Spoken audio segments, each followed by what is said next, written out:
माझ्या पाठीमागं गोदावरी नदी वाहत आहे आणि याच बाजूला माझं गाव आहे नागझरी। या नागझरी गावचा आज 1 लाख क्युसेस पाणी आल्यामुळं संपर्क तुटलेला आहे आणि माझ्या गावाला मुख्यमंत्री ग्राम सडक योजनेतून 1,09,00,000 रुपयाचा निधी मंजूर असून सुद्धा रस्ता होत नाहीये।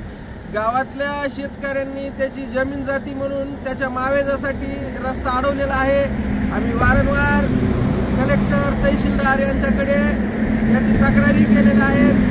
तहसीलदारने याचा कसलाही रिस्पॉन्स दिलेला नाही। त्यानंतर हे संबंधित शेतकरी कोर्टात गेले।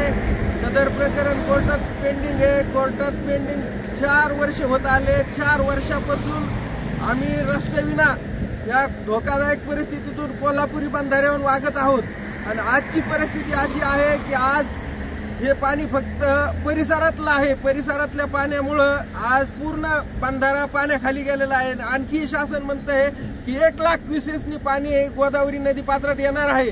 हे जर पाणी आलं तर गावाचा संपर्क म्हणजे गावाला पूर्ण वेढा पडणार आणि जी शासनाची यंत्रणा असते गावाला बाहेर काढण्याची तर ती यंत्रणा गावात कुठून जाईल आणि ह्या लोकांना गावाच्या बाहेर कुठून काढेल हाच सगळ्यात मोठा प्रश्न पडलेला आहे।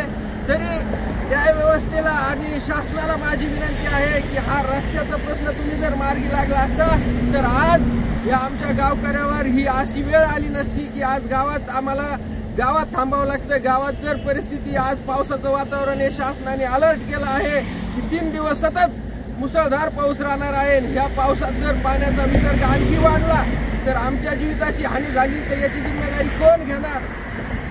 तरी शासनाने तात्काळ याच्यावर काहीतरी उपाययोजना करून आम्हाला याच्यात पर्याय व्यवस्था करून द्यावी ही नम्र विनंती।